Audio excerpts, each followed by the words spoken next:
ஏய் என்னடி? ஏய் அழாத அழாத. என்ன என்ன என்னாச்சு? ஏன் அழுவுற இப்படி? டேய் என்ன நடக்குறீங்க?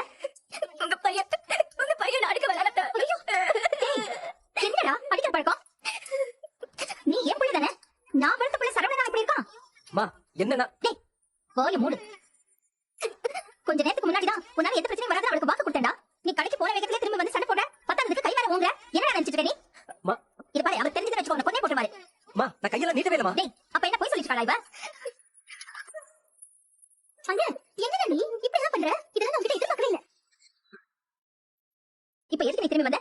சொல்லு எதுக்கு திரும்பி வந்த? எதுக்கு அவளோட சண்டை போட்டுட்டு இருக்க? டேய் இங்க வா. என்னாச்சு? எனக்கு எதுவுமே புரியல. திடீர்னு வந்தாரு. தடவை கையை பிடிச்சி எடுத்துட்டு ரூமுக்குள்ள போனாரு. கண்டபடி திட்டினாரு. அடிக்கிறதுக்கு கையை வாங்க போகுதா நீங்க வந்து கூப்பிட்டியா? நீங்க மட்டும் வரலன்னா கண்டிப்பா என்ன அடிச்சிருப்பாரு. அம்மா நான் என்ன சொல்ல வரேன்னு கேளுமா. டேய் வாய மூடுன்னு சொல்றல.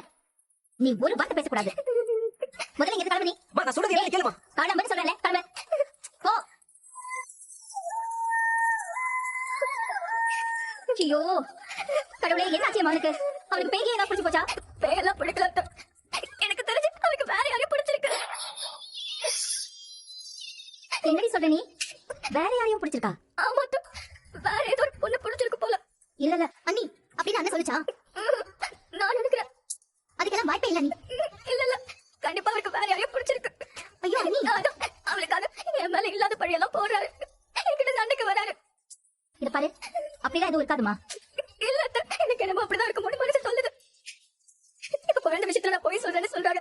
நாளைக்கு நான் எந்தெந்த விஷயத்துல போய் சொன்னதா சொல்ல போறாங்கன்னு தெரியல. கண்டிப்பா என் மேல நிறைய வீண் பழிய சுமத்துதான் போறாரு. நீங்க வேணா பாருங்க. இது பாரு கட்டிட்டு வந்தவளை நல்ல பிள்ளை பார்த்த துப்பு இல்ல. இதுல வேற ஒருத்தியோட பழகிட்டு இருக்கானா? இல்ல நான் என்ன சொல்றேன்? பாரு நீ வேற ஏதாவது விஷயத்துல அவன் தப்பு சொல்லு நான் நம்புறேன். இதேதான் நான் நம்பவே மாட்டேன்.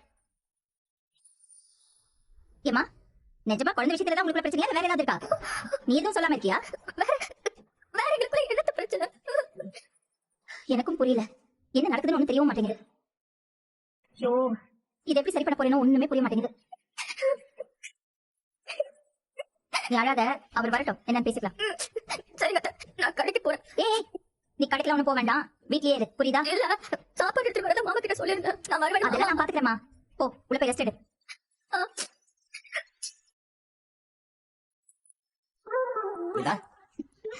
வாமா வாங்கப்பா உள்ள வாங்க. வாமா வாங்கப்பா உட்காருங்க. இப்ப ஆபீஸ்ல இருந்து வந்தியாமா? ஆமாப்பா. ஏய் மீனா குடிக்க தண்ணி குடிடி.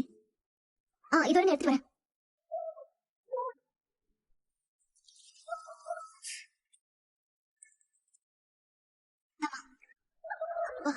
ஐயோ நல்ல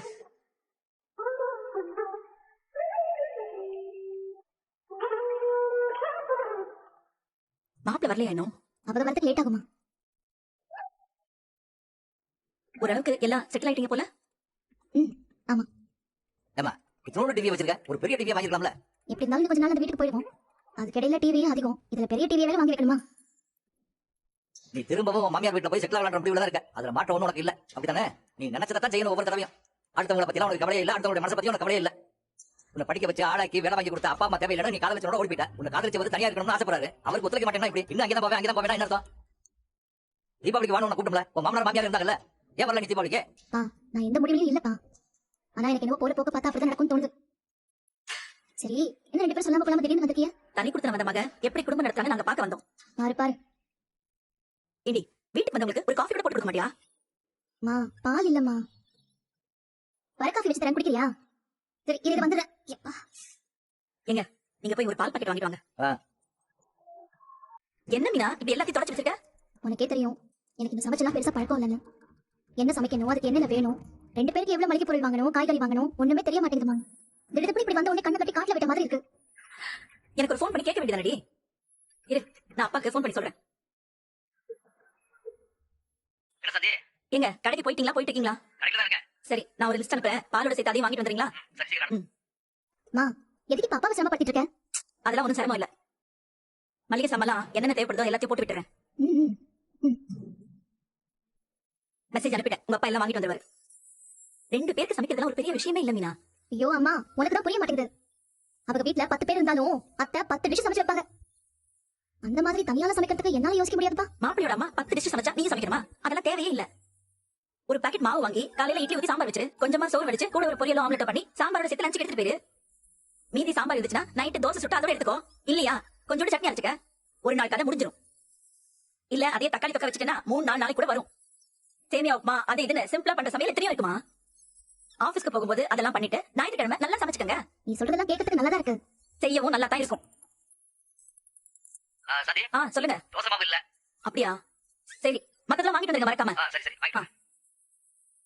தோசை மாவு மட்டும் இல்லையா? நீ மாப்பிள்ளைக்கு வாங்கிட்டு வர சொல்றியா? சொல்றேம்மா. ஏ மீனா, நீ ஏன் இவ்வளவு சோகமா இருக்க? அங்கேயே இருந்தா பெரிய பொறுப்பெல்லாம் இருக்காது. அத்தை சொல்ற வேலையை மட்டும் செஞ்சுட்டு நிம்மதியா இருக்கலாம். மாமியார் வீட்டுல இருக்கிறதுல என்ன நிம்மதியோ எனக்கு புரியல. தனியா இருக்கிறது தாண்டி நல்லது. இப்ப நீங்க 2 பேர் குவார்டர்ஸ்ல இருக்கீங்க. காசு சேர்த்து வச்சு வீடு வாங்குங்க. எக்ஸாம் எழுதி ப்ரமோஷன் வாங்குங்க. அடுத்த இடத்துக்கு போயிட்டே இருங்க. அதுதான் மீனா உனக்கு நல்லது. உன் கூட்டு குடும்ப ஆசை எனக்கு புரியுது. ஆனா இந்த காலத்துல அது செட் ஆகாது. அத மாப்பிள்ளை தெளிவா புரிஞ்சு வச்சிருக்காரு. வேற என்ன பிரச்சனை? தெரிஞ்சா நானே உங்களுக்கு சொல்லிருக்க மாட்டேனா? கண்டிப்பா வேற ஏதோ இருக்குங்க. அது என்னன்னு தெரிஞ்சு நம்ம சரி பண்ணணுங்க. ஏங்க மாதிரி கடையில முக்கா வச்ச நேரம் நானும் ஜனவன் மட்டும் தான் இருக்கேன். அப்படி ஏதாவது ஒரு முக்கியமான விஷயம் வேண்டாம் சொல்லிக்கலாமே. சொல்லிருக்கலாம். சொல்லலையே. அதுக்காக அப்படியே விட்டுற முடியாதுல்ல. 2 பேருக்கு என்ன பிரச்சனைன்னு நம்ம கண்டுபிடிக்கணுங்க. அதை சரி பண்ணி ஆகணுங்க. இப்படி கத்திக்கிட்டும் சண்டை போட்டுட்டும் அழுதுட்டு இருக்கிறத பார்த்து என்னால சும்மா இருக்க முடியாதுங்க. அதுவும் சரிதான். நான் வேணா ஜனவன் கொஞ்சம் பொறுமையா பேசி பாக்கிறேன். பேசுங்க. நானும் மயில் கிட்ட மறுபடியும் பேசுறேன்.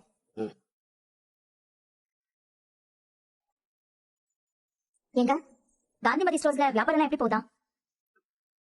மாதிரி அடுத்த கடையில் என்ன வியாபாரம் நடக்குது எது நடக்குது எனக்கு எப்படி தெரியும்? இல்ல, யாராவது சொல்லிருப்பாங்கல்ல. யாரும் எதுவும் என்கிட்ட சொல்லல. அப்படியே சொன்னாலும் தெரிஞ்சுக்கணும் அவசியம் ஆர்வமும் எனக்கு கிடையாது. போதுமா? இல்ல, அந்த கடையால நம்ம கடை வியாபாரம் ஏதாவது குறைஞ்சிருச்சா? ஏய், இன்னைக்கு வரைக்கும் குறையல, இனிமேலும் குறையாது. மமதே, நம்மளாம் நீதி நேரமா நியாயமான முறையில தொழில் பண்றவங்க. நம்ம நல்லாச்சா இருப்பா, தொழில நல்லாச்சா நடக்கும். டேய், சும்மா கடையை பத்தி கவலைப்பட்டு இருக்க, நிம்மதியா சாப்பிடு.